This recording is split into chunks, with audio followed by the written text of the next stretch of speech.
So part of what I sent in the email this week is, since we're going into the trumpets, I want to just do a little introduction into this part of the book for us.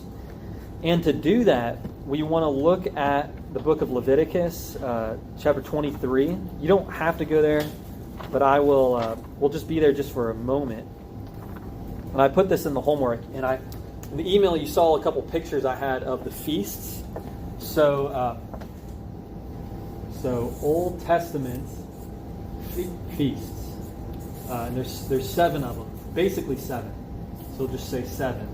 And of course, right? 7. Oh my gosh, 7. And it's Leviticus 23. Okay. So what's really amazing is that, well, okay, we'll just go through it first, and then you'll see. Okay. All right. So.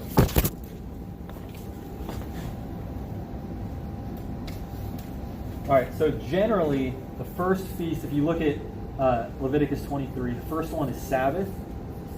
It talks about the Sabbath. Number 1. Number 2. What's number 2? Passover. That's right. And unleavened bread, but I'm just going to kind of put that together with Passover. Passover and unleavened bread.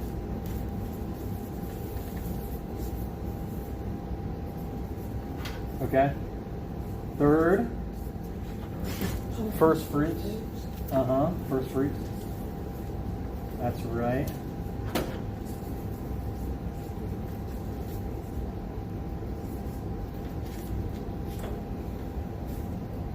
And then next one. Festival of Weeks. Yeah, so some Bibles will call it weeks, others will just call it Pentecost. And it's funny, out of this list, a couple of them, but this is the big one that's a Christian holiday, right? We talk about Pentecost, right? But it's a Jewish holiday too. There's Pentecost. And obviously our Good Friday and Easter is actually Passover. And some Christians call it Passover. Paul calls Jesus the Passover lamb, right? So there's a lot of connections here with our holidays. The next one is what? Feast of Trumpets. Trumpets. Boom. What are we looking at in Revelation? 7 trumpets. So we're going to hone in on that. The next one is the Day of Atonement.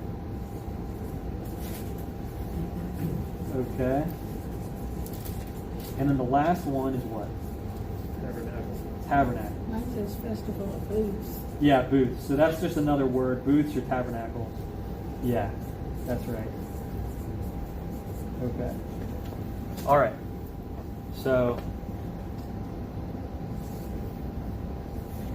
now what if I told you that this is actually the outline of the book of Revelation? Would you be surprised, or at this point would you just say, no, that makes sense. It's not that surprising. It is and it isn't, right? Because God is the author of all of this, right? So it's like, wow. Okay. So let me show you how that's the case. We're not going to dwell here a whole lot, but I just want to show you that there's a lot of different ways that God has structured the book of Revelation, and it's beautiful, and it's kind of just it's almost like I don't know, like you're looking at the Mona Lisa and you're like, that's just the most beautiful painting in the world. It's just gorgeous, it's exquisite when you see it. What does John say in Revelation chapter 1? What does he say? Verse 10. He gets this vision on the Lord's day. What's the Sabbath? The Lord's day. So I wish I didn't write this here, but so Revelation, and right here, so I don't know how to do that. Revelation, this is 1 verse 10, Lord's Day. All right, Passover and unleavened bread, where is that in the book of Revelation? It takes, and this is going to take a lot of imagination, because it's not like the book of Revelation will use these exact words. I mean, the Revelation will talk about trumpets specifically, but to understand this correlation, and this would take hours and hours, we're not going to go there. We could take hours to study each one of these. But if we understand the overall themes of each one of these holidays, they will line up with a part of Revelation.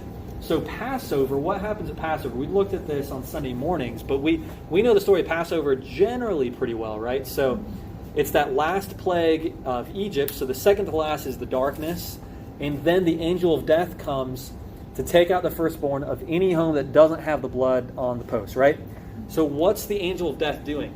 It's evaluating and looking at the houses.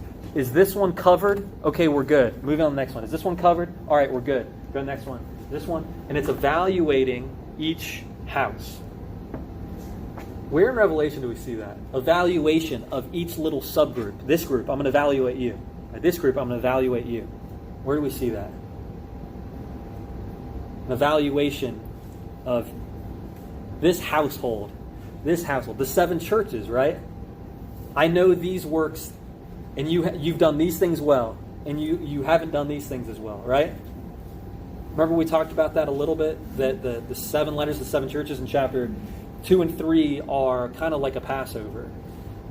In the end of chapter 1, we're told that the lampstands represent the churches. Jesus is moving among the lampstands, just like the angel in Passover is moving among and looking at these houses to see if the blood is there. So the Passover, and notice, remember, in the 7 churches, the thing that Jesus says to each church is, if you overcome, I'll give you this, this, and this. And we find out later in the book of Revelation, the only way you overcome is that the Lamb has overcome by the cross. So overcoming has to do with the blood, and that obviously connects with Passover. So Passover, and you see how this is, it doesn't come out and say Passover, but the themes line up. So this is Revelation chapter 2 and 3. All right, first fruits. And so this list in Leviticus 23 is the holiday list. Like if we made this list, in our Christian calendar, we go Christmas, then we go Epiphany, then we go Ash Wednesday. We have our own list, and it follows the order of the year. But this is their list. So first fruits is obviously it's a harvest holiday. So the first fruits that come out of the ground. As soon as the first fruits come out, what do? The priest gathers those crops that are the first fruits, and they offer them to God. They wave them in front of God. They're the first things to come out. Well, this is Jesus ascending to the throne. Chapter 4 and 5. Well, chapter 5 specifically. Remember, chapter 4, the angels are worshiping around the throne, but in chapter 5, the angel says, who's worthy to open the scroll? Jesus ascends and is able, he takes the scroll, and then the angels start worshiping him. Now again, these are rough parallels, but you're going to see, I think, that the parallels become clearer. So you don't have to agree with me on these parallels, but I think you'll start to see they actually start to line up even more. And like I said, if we understood and studied each one of these, I think it would come out even more. Paul says in Colossians 1, what does he call Jesus? The firstborn of all creation. It's kind of like first fruits, right? The first thing that comes out from, winter is like a death, and then the first sprouting. Jesus is the firstborn from the dead. So this is chapter 5. Jesus ascending. Pentecost we already saw. Remember, last week. Remember that the incense, chapter 8, Jesus is taking the prayers of the saints. He's adding his own prayers. The other angel throws the fire down on earth. That's the fire of the Holy Spirit. At Pentecost, the tongues of fire are come upon the disciples. So we see that happening roughly in chapter 8. We see it a little bit before that too. All right. The whole reason I did this is kind of to get to where we are today. So where are we now? The 7 trumpets. The 7 trumpets. So that's where we are. And the trumpets actually go from chapter 8 all the way to 15. So just like the seals, the seven seals. Remember the seven seals, the first four are really short. The first four, the four horsemen, they each just get like 2 verses. Boom, boom, boom, boom. Then seal 5 is a little longer. It gets like 3 verses. Seal 6 is a lot longer. It gets, I don't know, what was it, 7, 8, 9 verses? But then seal 7 was like a chapter and a half. The same thing's going to happen with the trumpets. The first 4 trumpets, like 2 verses at a time. Boom, boom, boom, boom. 5th trumpet, longer. 6th trumpet, a lot longer. 7th trumpet, multiple chapters. So it's going to kind of line up similarly too. So the trumpets, where we are today, well, let me just go ahead just a second and then I'll come back to it. And we'll focus on the trumpets today. I just wanted to give you this outline at least once. So the trumpets, all right, after the trumpets, the Day of Atonement. Now, the Day of Atonement, if we were to study it more, remember, only the high priest could go into the Holy of Holies in the tabernacle and the temple. And when does he do that? He only does it one day a year, and it's that day, Day of Atonement. And when he does it, there's 7, he pours the blood of the sacrifice on the altar 7 times. We're going to see 7 bowls, right? So we have 7 trumpets, and then later in the book of Revelation, 7 bowls. And we're told about the Day of Atonement, we'll look at it later, that there's 7 pourings of blood, 7 bowls that have to do with Day of Atonement. So what we see in the book of Revelation is a very obvious correlation, right? Day of Atonement, you pour blood out 7 times. Here, in the book of Revelation, we'll have 7 bowls. So we're going to see that later in the book, chapters 16, 17, 18. And then the end of the book is the Feast of Tabernacles. What is tabernacles? Because since we're not Jews, we don't think about this that much. We don't. And honestly, I don't study the Old Testament as much as I should. So a lot of it, it's like, okay, what is this, right? Well, has anyone seen Jews practice the Feast of Tabernacles? I've only seen it once, but it's really cool. So what it is that each Jewish family will build their own house out of temporary shelter, temporary little booth, and they'll build it out of the trees and things that they have around them.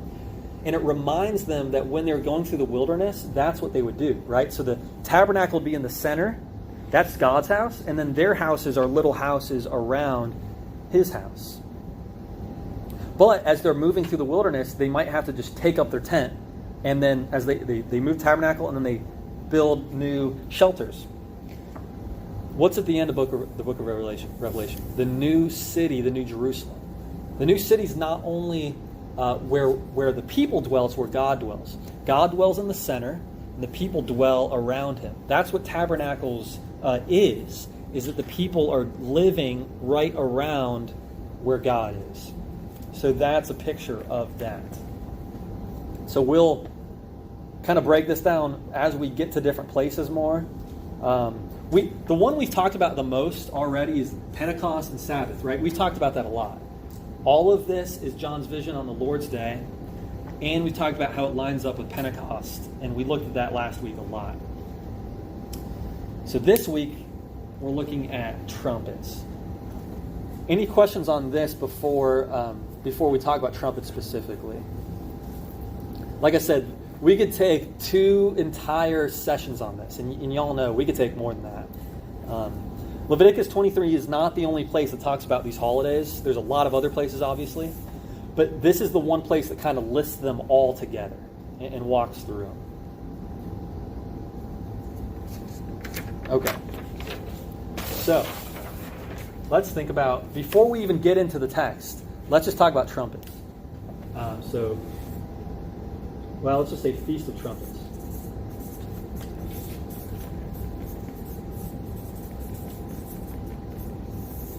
All right. So the Feast of Trumpets, as you saw, it's the 4th one in the list. But 5th one. Yeah, it's the 5th one. and it's chapters 8 to 15 in the book of Revelation. In Judaism, the Feast of Trumpets is the New Year. You've heard of Rosh Hashanah, the Jewish New Year? It's the New Year.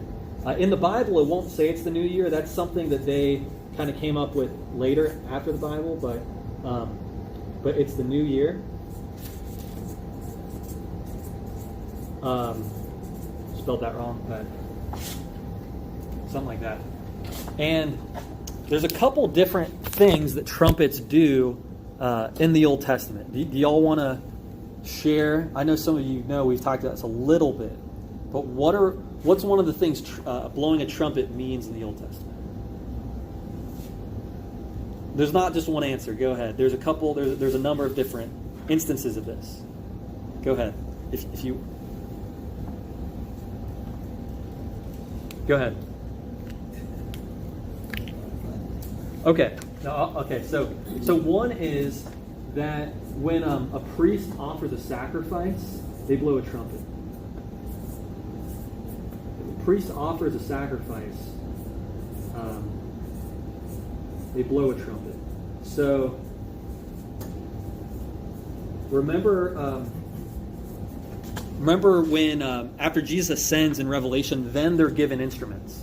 And I told you that in the Old Testament, there wasn't singing and musical worship in the tabernacle. There was musical worship at the temple, and David is a part of bringing that to fruition. But the one musical instrument that is there before David brings harps and singing and different stuff is the trumpet. And the trumpet's blown. There's a sacrifice. But in the Feast of Trumpets, blowing the trumpet is a gathering of the people. So it gathers the people. In our churches, in this church, we have bells. We ring bells, but for them, it was the trumpet. So our bells signal to people, it's the Lord's day. God is calling us to gather. That's basically what the bells mean, right? And for them, it was the trumpet. So church bells kind of equal that kind of trumpet. So one way is priest offers sacrifice. A second is gathering the people. A third is the Jubilee year. Y'all remember the year of Jubilee? So every 50th year, land goes back to its original owner. And that's elsewhere in the book of Leviticus, Jubilee. And when Jubilee happens, they blow a trumpet. Now, there's two different types of trumpets in the Old Testament. There's a silver trumpet, and I think that's the one for the priests. And then for the Jubilee, it's called a shofar. Has anyone heard that? Shofar? That is a ram's horn. I think that's right. I think it's a ram's horn that's hollowed out, and they blow into it. I think it's a ram, but I could be wrong on that. Does anyone know? And they blow it. 50th year, land goes back to original owner.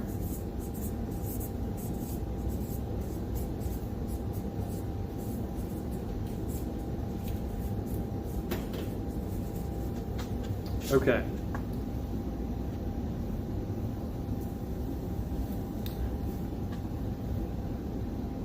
Oh, and then there's one more type. So there's four ways that I know trumpets are used in the Old Testament. There could be more, but these are the ones I can think of. There's one more, and there's a big story in the Old Testament that has to do with a trumpet. And as soon as I say it, you're going to go, oh, yeah. Jericho. Remember? How do the walls come down? Remember? On the seventh day, they march around the city with the Ark of the Covenant, and they're kind of in their priestly military formation. And then after they walk around the seventh time that they walk around the city on the seventh day, you got to get all the sevens, right? They blow the horns, and it comes down. So trumpets are also I don't know how to call it, a trumpet as God's, I'll just say military might. I don't know how else to say it right now. military might. And Jericho is an example. Okay? And when I say gather people, if there's a very major holiday, sometimes they'll blow a trumpet to gather the people in for that holiday. And so think about, in church, we hear the bell before worship starts. We hear the bell, and then a little bit after that, we're going to hear God's word. We're going to hear God speak to us, and it's kind of like that here. The horn gathers them in, and then God's going to speak to them at some point after that. The reason I line out all of these is the 7 trumpets in Revelation fulfill, I think, each of these meanings. I think each of these meanings give a shade, give a dimension to what's happening here. So when we hear these 7 trumpets in Revelation, they're telling us that a sacrifice has been offered. Who's the priest? Jesus is the high priest, right?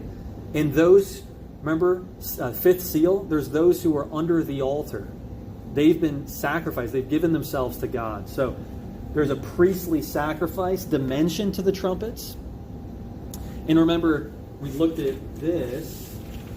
The holiday that comes right after trumpets is Day of Atonement. In Revelation, that is the 7 bowls. And that has to do with remember the full measure? There has to be the full measure of the martyrs to come in. So the trumpets remind us of the sacrifice already given, and they look forward to the 7 bowls, the future number of those martyrs who are coming in and giving their life. So there's that dimension. There's a gathering dimension, I think.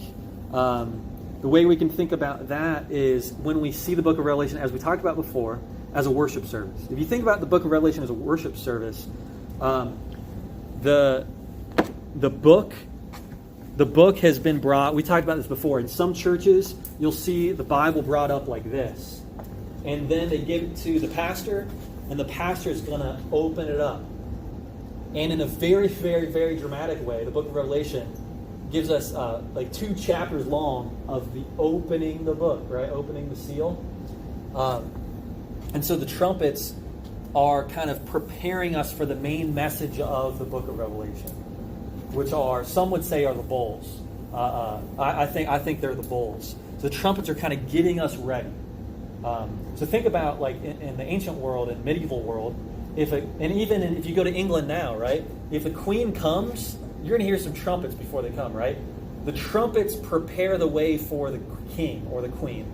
And I think that's what we have here. And so I'll actually write that down as kind of a second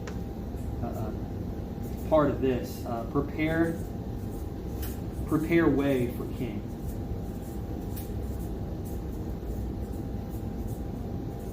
Or to hear king. Okay. Does that make sense? All right. Third one. Trumpets are used in the Old Testament for the Jubilee year. The land goes back to its original owner. The book of Revelation, it's going to center in on a city. We're going to be told very soon, in a couple chapters, it's a city that mystically is Sodom and Egypt, right? Babylon, Sodom and Egypt, the city where the Lord was crucified. So there's a city that's going to be judged very harshly as we go into the book of Revelation further. And we're going to see that a lot, especially with the bowls. Well, if the Jubilee is about the land going back to the original owner, who originally owns Jerusalem? It's kind of a trick question. God does. So these trumpets are, in a sense, fulfilling this dimension and saying the land is going back to God. He's reclaiming it. The king is finally rolled in. It's his land. He's reclaiming it as his. And then the fourth one kind of goes with that. These all, especially 2, 3, 4, they kind of are different dimensions of the same thing. They're very similar. They relate to each other. So this fourth one is just as the trumpets bring down the walls in Jericho, these trumpets that are kind of trumpet judgments are going to bring about something in Jerusalem. They're going to bring down walls, in a sense, bring it down so that it can be built back up in a new way.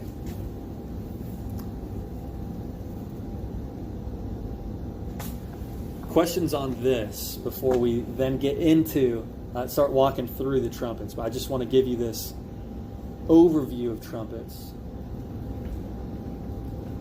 You talked about the trumpet. Also, it says Christ comes the second time. The trumpet is ended. Yes. Yes.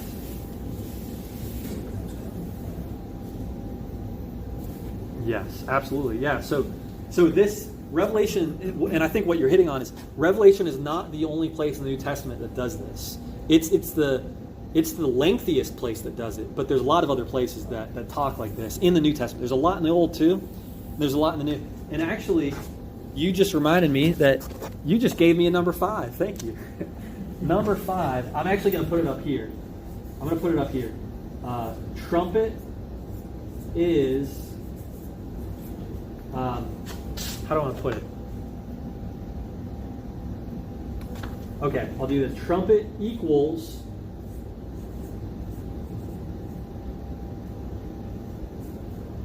God's voice.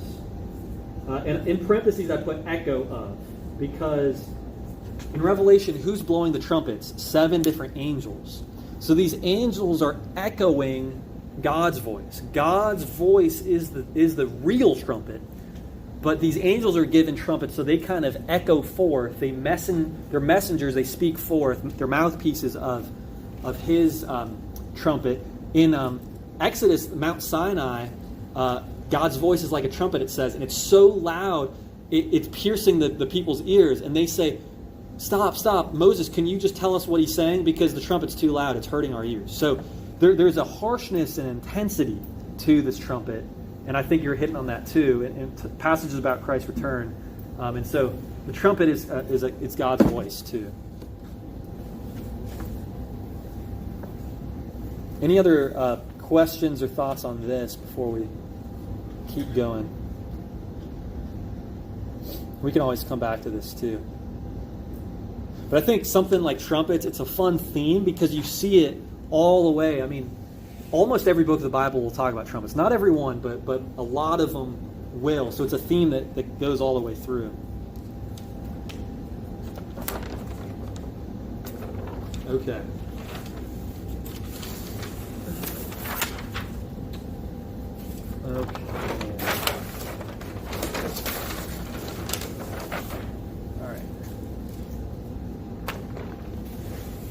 All right, so now, first trumpet.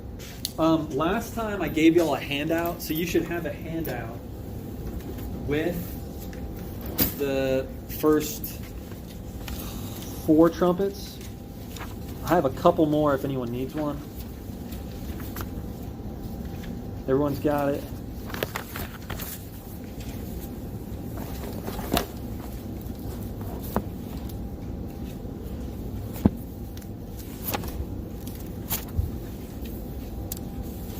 Okay.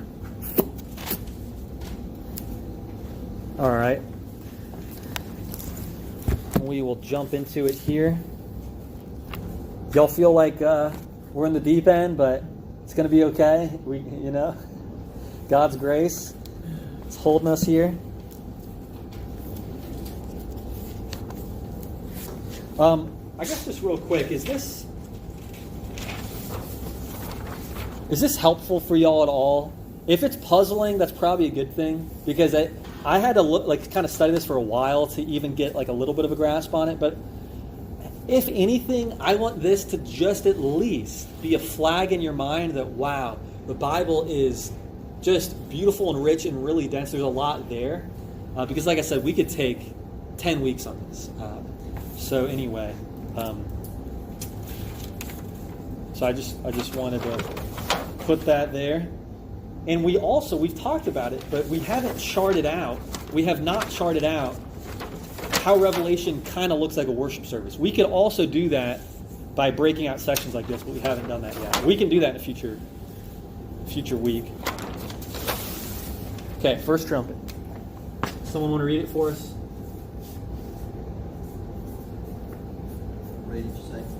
It would be. First So yeah, it would be angel.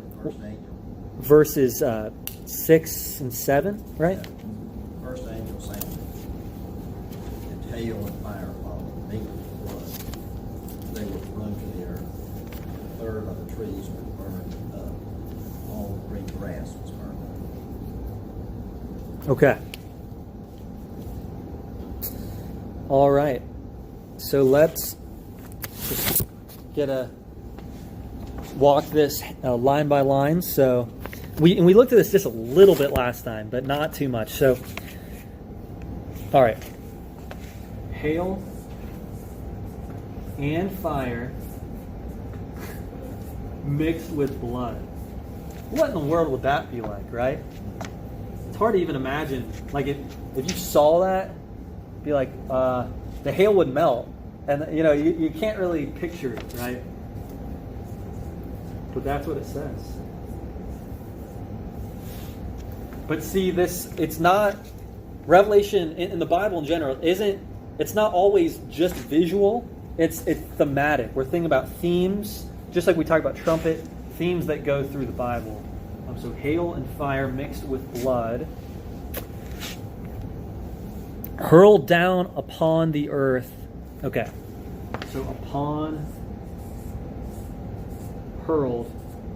What else do y'all have for that word hurled there? Thrown? Right. Okay. Upon the earth. Okay. Stop there.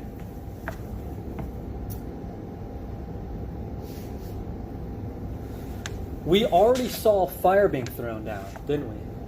And actually, let me just back up real quick. Is if you look at a couple verses earlier, chapter 8, verse 2.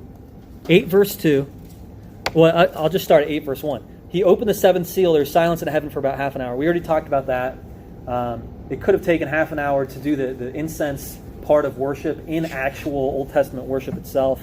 Half an hour is in the middle of the sequence, all this stuff. We talked about that. So the seventh seal is open. And then it says, and I saw the 7 angels who stand before God, and to them were given 7 trumpets.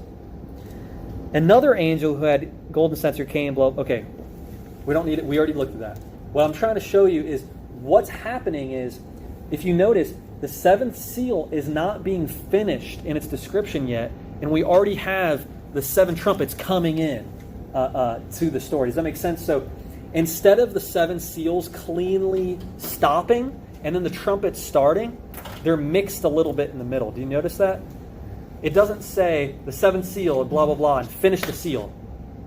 And now there's 7 trumpets given to 7 angels, right? If there's an interruption to the 7th seal in verse 2, I saw 7 angels who stand before God. To them were given 7 trumpets. Do you see what I'm saying? So the 7th seal is interrupted by the trumpets. Then the 7th seal is finished. Then we have the trumpets. When we get to the end of the trumpets, the same thing is going to happen with the bowls. Because we're going to see, I think, the 7th trumpet is still going to be going on when the bowls start showing up. And one thing that might be telling us, that God might be telling us there, is instead of thinking of the 7 seals, the 7 trumpets, and the 7 bowls, instead of thinking of them as totally separate chronological events, like on a timeline, like this happened on a timeline, and this, and this, and this, and this. Okay, now we have trumpets, this. Instead of that, it's giving us different dimensions of thinking about the same time. It's giving in different kind of vantage points. And they're not covering the same information either. They're going into more depth.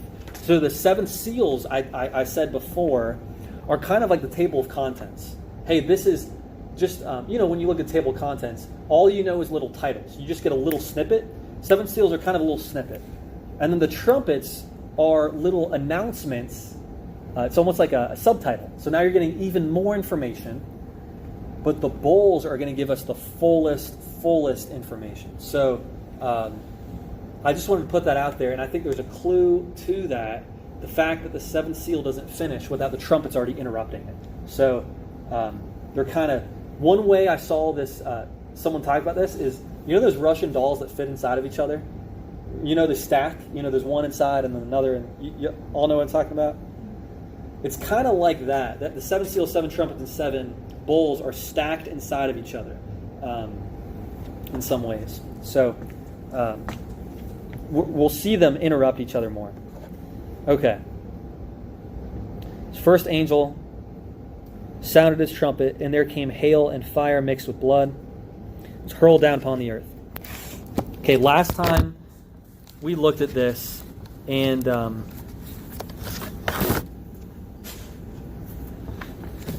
we looked at how in Psalm 18, remember we looked at Psalm 18, and that when God spoke, there was hailstone and coals of fire. Remember that? That was Psalm 18. I think it's verses 13 and 14. When God spoke, so God spoke, there's hailstones and coals of fire.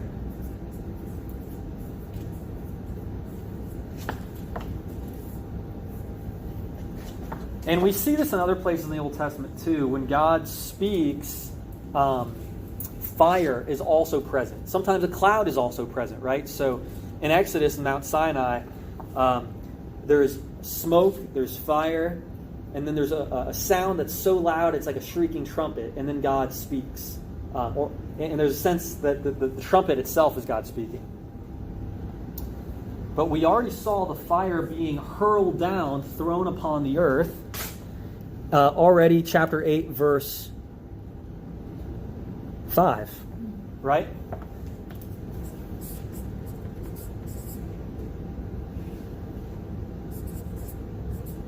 What happened in chapter 8, verse 5? Just a little bit ago.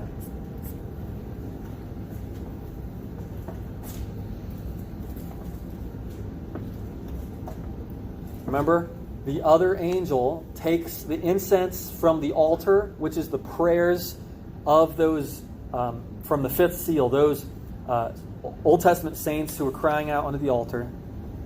How long, sovereign Lord, till you avenge our blood? And the angel takes those prayers, and then I suggested that he's either associated with Jesus or Jesus himself, bringing together Jesus' prayers. And then he takes that censer and the fire that's God's presence, his spirit, from the altar and throws it down on the earth. So we see fire here thrown down on the earth. It's mixed with blood. And in the fifth seal, like I just said, there were those saints under the altar crying out, Sovereign Lord, how long till you avenge our blood? Doesn't it say blood? Chapter 6, verse 9 through 11. Until you avenge, our blood. And if you look back in Genesis 4, when Cain kills Abel, it's his blood that cries out. And we'll probably see that in a couple other places in the Bible, but basically, when someone's killed unjustly, their blood cries out for the avenger of blood. That's actually what happened in Exodus too. Because if you think about the plagues, the water was filled with blood early on, and then later the angel comes to kill the firstborn on the houses that don't have the blood. The blood that's in the Nile, it doesn't tell us this directly, I don't think. I could be wrong. But it implies the blood of the babies that were killed. Remember all the babies that Pharaoh kills? That blood needs to be avenged.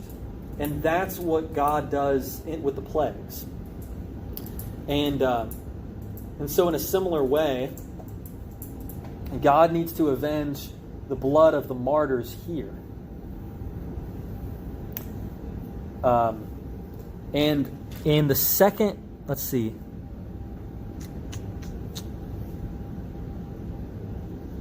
Yeah, so the second seal, water will start to be filled with blood. In the second trumpet, but we're not there yet. But second trumpet, the water starts to fill with blood, which is just like in Egypt, right? But for homework, I told you all to look at Exodus 9, which has the plagues of Egypt. And the seventh plague is thunder and hail. And obviously the first plague is the water turned to blood.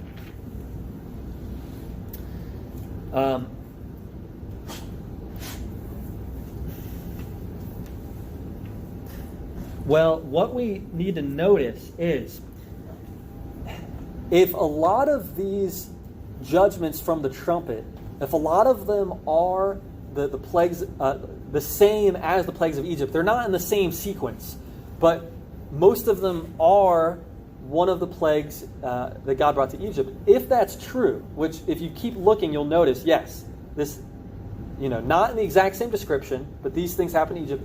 If that's true, what does that mean? That means the people receiving these judgments are Egypt. Wherever Egypt's plagues happen, they're like a new Egypt.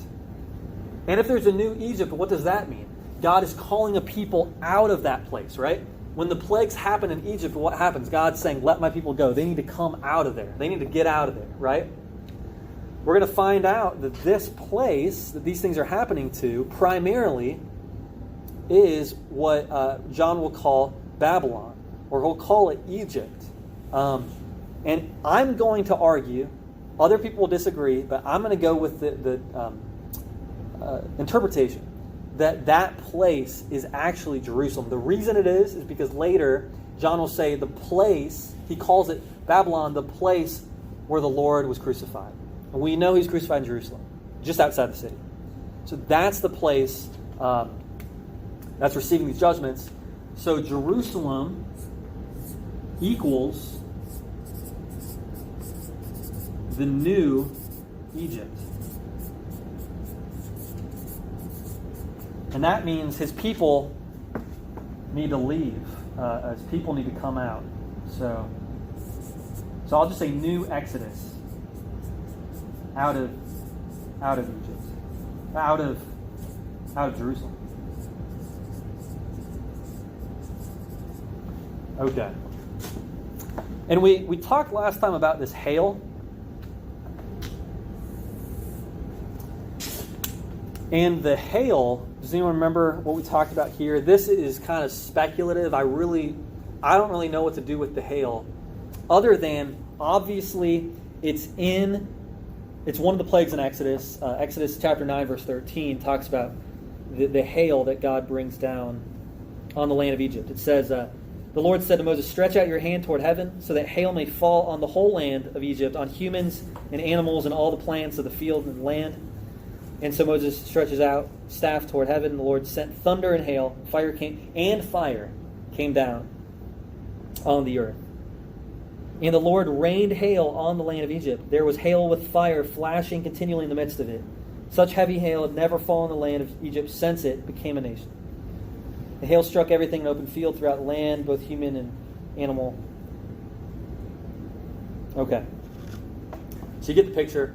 One way, and I talked about this last time, one way to think about the hail is that in the book of Ezekiel, the firmament, remember we talked about this before, day 2 of Genesis, God separates the waters above and the waters below, and God puts a firmament. Some Bibles will say a vault, this middle boundary.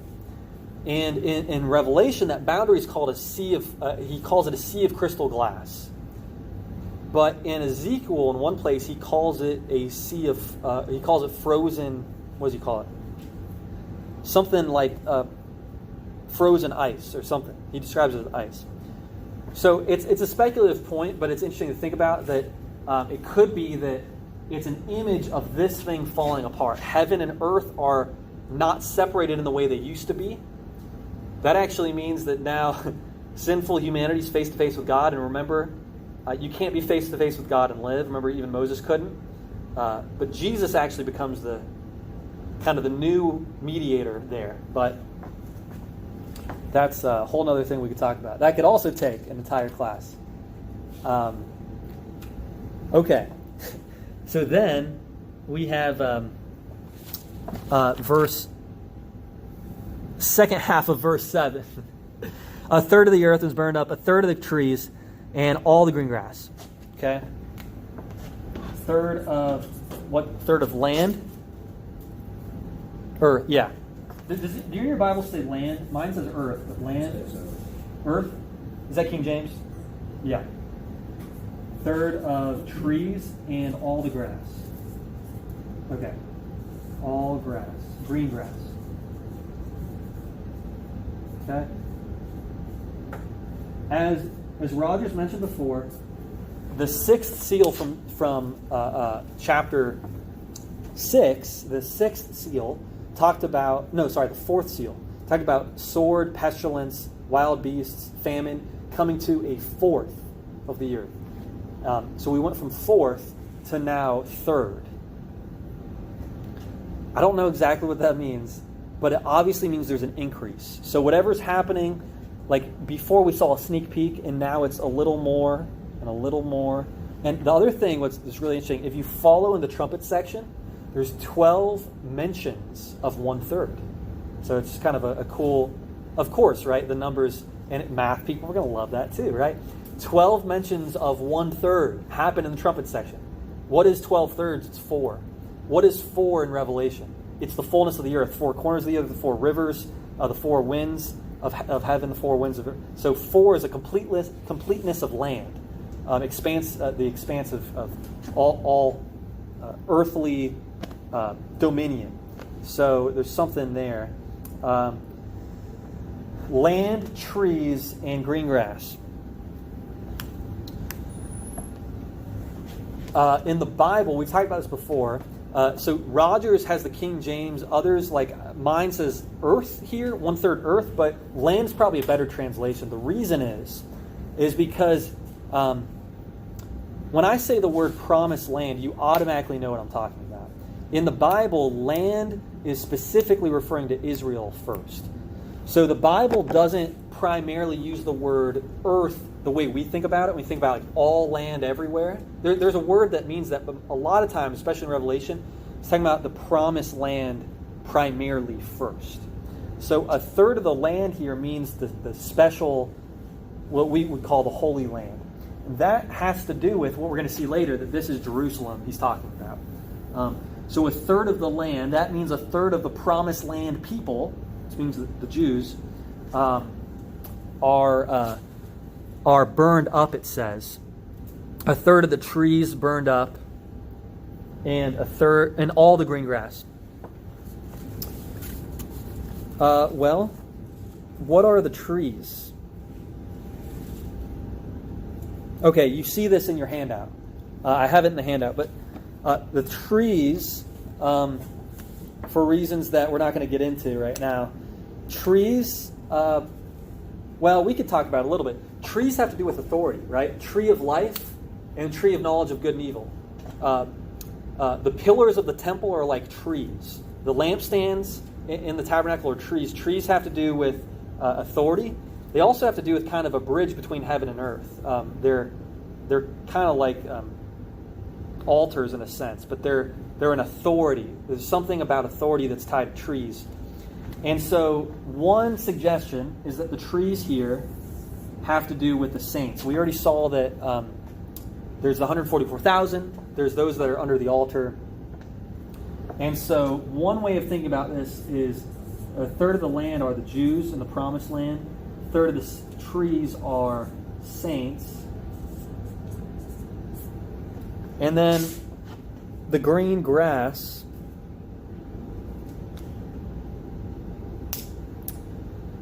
all the green grass is destroyed here. The only suggestion I have for this, as I've studied for this, is that that this might have to do with a famine that's coming in. Because think about when the plagues were happening on Egypt, what was one of the things? It was famine. And even before that, Joseph saw a famine coming to Egypt even earlier, right? In the book of Acts, there's a famine that's going to come to Jerusalem in chapter 11. There's a famine that's going to come. And in the fourth seal, with the black horse, we already saw it talked about famine. Now, if all the green grass, and you expand the word grass out and you think about like the word grass in the Bible could be expanded out to like grain or corn or things like that. if that's all burned up, like you're in bad shape, right? You're in famine, like it's going to be a famine type situation. So that could be a way of interpreting this here. We already saw in chapter 7, verse 1. Remember, the corner angels are holding back the four winds, and they're holding them back from the land or the sea or any tree. So there it was land, sea, or tree. Here it's land, tree, grass. So it's the sea and the grass get swapped. The second trumpet we're going to see sea. But we're getting some of these same categories. So John's using, or God's giving John some of these same categories to work with in Revelation. Okay, let's see. We're going to look at the second. We're going to look at the second trumpet, and then we're going to have to end there, if that's okay. Any questions on this first trumpet before we move to the second? We can always come back, like I say. It's probably going to be a thing where it'll look more clear as we go forward. Then we can look back and go, okay, I question there. Second trumpet.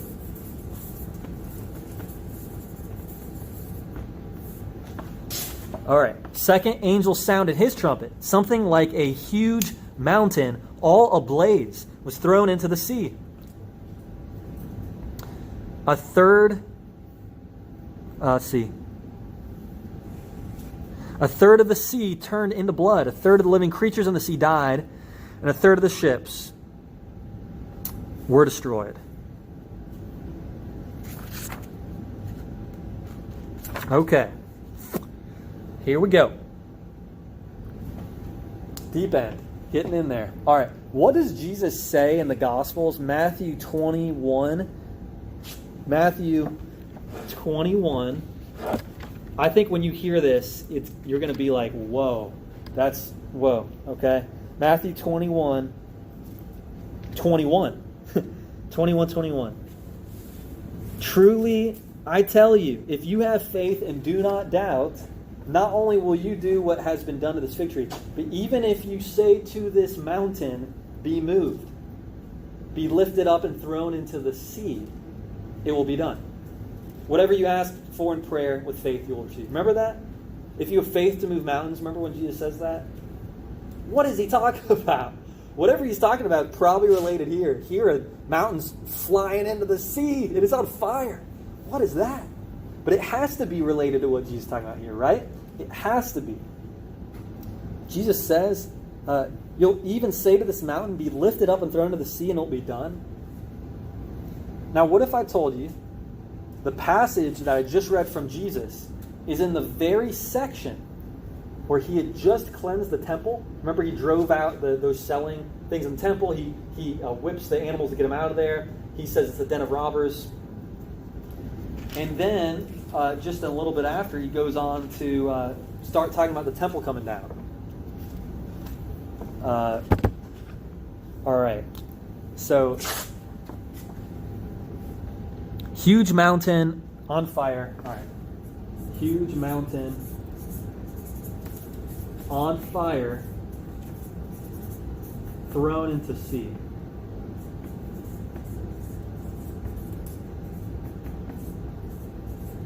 All right, what is that? What is that? Well, does anyone want to give it a shot? It's in your handout. Yeah, it's in your handout. Remember when we looked at the sixth seal? Remember, there were 7 categories of people. There were like mighty men and commanders and rich and poor and slave and free, all these different types of people, and they were hiding in the mountain because they didn't want to see the Lamb. Remember? You remember that? They're terrified to see the Lamb, so they hide in caves and mountains. Remember, we looked at the word cave there. It's the exact same word for den when Jesus says this has become a den of robbers. So the mountain or the cave den that they're hiding is in the temple, is the temple itself. The temple is referred to a mountain. And I'm going to prove it because y'all already know this. In our hymns, y'all sing about the mountain all the time, don't you? But you call it this. You say Mount Zion, right? Every time you say Zion, what you're really talking about is the temple.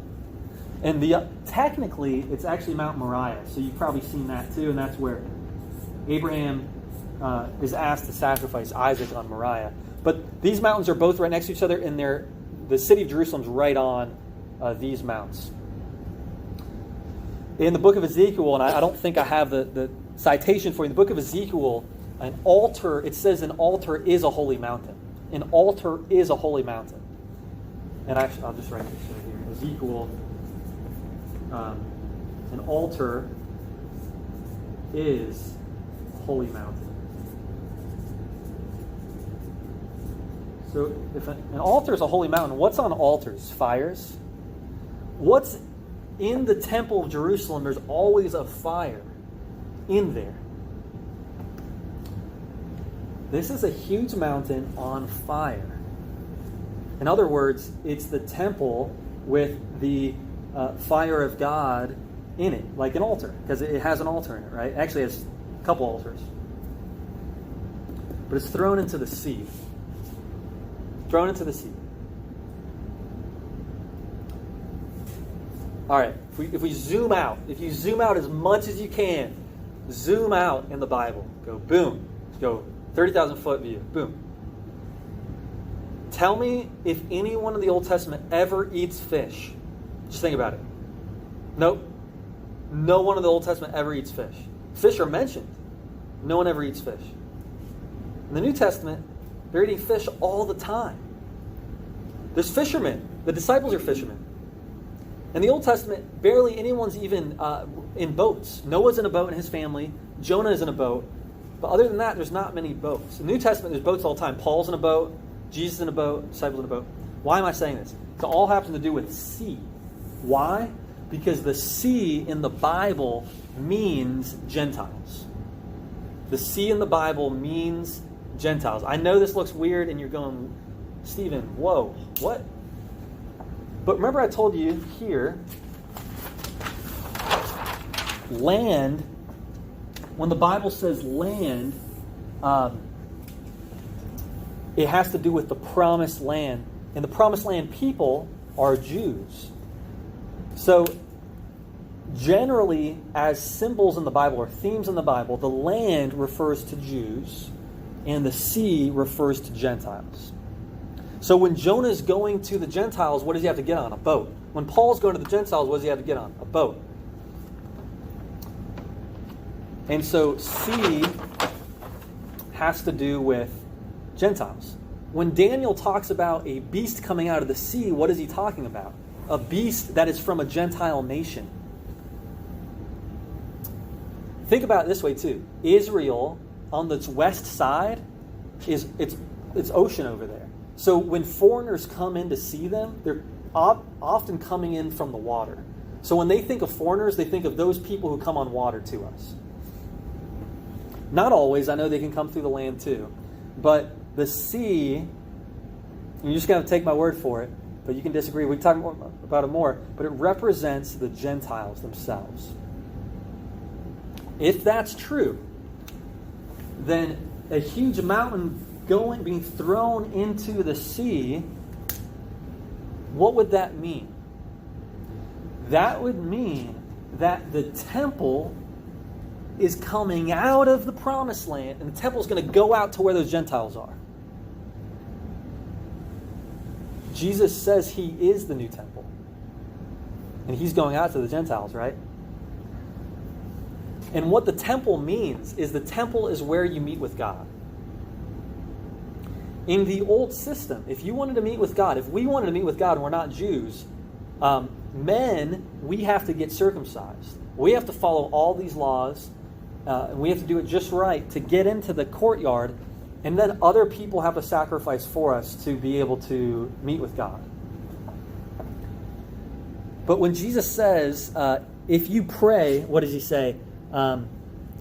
Even if you say to this mountain, be moved, be lifted up, thrown into the sea, it will be done. And other places in Scripture, in the Gospels, Jesus will say, if you have the faith to move mountains. So Jesus is, I think, implying that it's a good thing. You should pray for the mountains to be moved. The mountains need to be moved. And then here he says to be thrown into the sea. The only way I can make sense of this is that what he's saying is the mountain, which is where you meet with God, needs to go where the Gentiles are, needs to go to all the people. All the people need to have access to God. And that's going to be in the sea.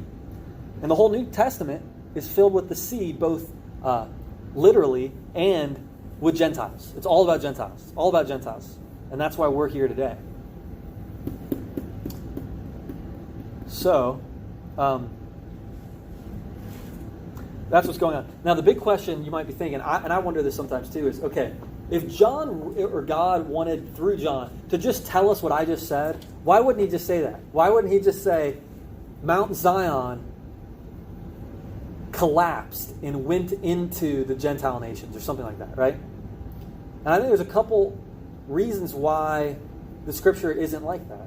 And number one is, it would take a lot more words to say it the way I just said it, right? I just talked for like 5 minutes. In the Bible, it can do it in like 6-7 words. So in one way, speaking with symbol is a way to say a lot more than you could say otherwise. It's like poetry, right? You say a lot more. But the other thing is, it also means that there's themes throughout the whole Bible that link up in a new way that couldn't otherwise unless you speak like this.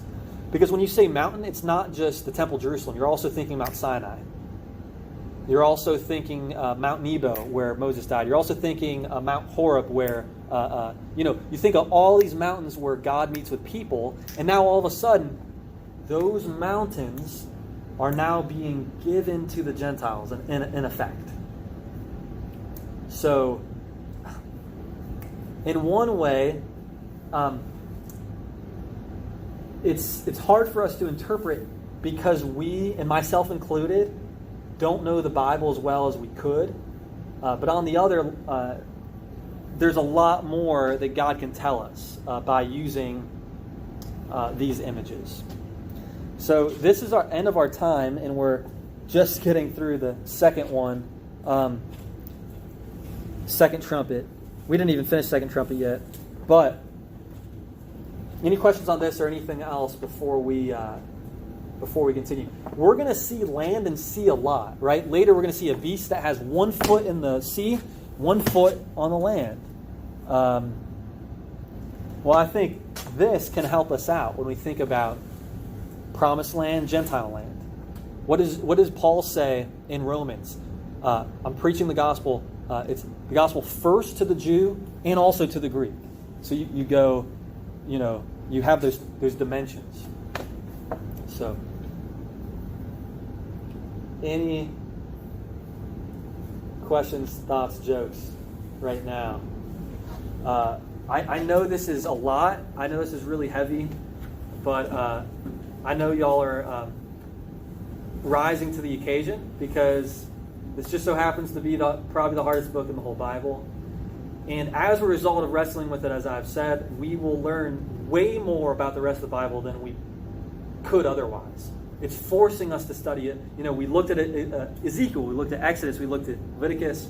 It's forcing us to that. We looked at Matthew, and that's a good thing.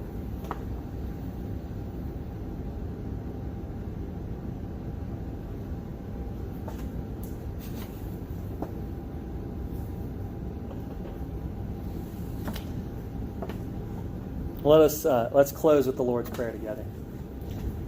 Our Father, who art in heaven, hallowed be thy name. Thy kingdom come, thy will be done, on earth as it is in heaven. Give us this day our daily bread, and forgive us our trespasses, as we forgive those who trespass against us. And lead us not into temptation, but deliver us from evil. For thine is the kingdom, and the power, and the glory forever. Amen. All right, well, y'all have a great evening, great week, and if you ever want to talk more about this between our Monday nights, I'm always open to do so.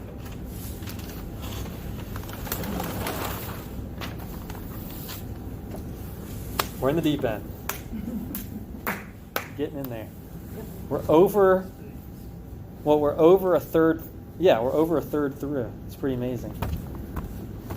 We're going to, hey, we're gonna. Well, I don't want to say promise. I won't promise, but we really might finish in less than a year. Hey, then year 2, we'll do another book. I mean, we could do Exodus year 2, or Genesis. Anyway, we could talk about what we do after that. Thank y'all so much. Thank you. Absolutely.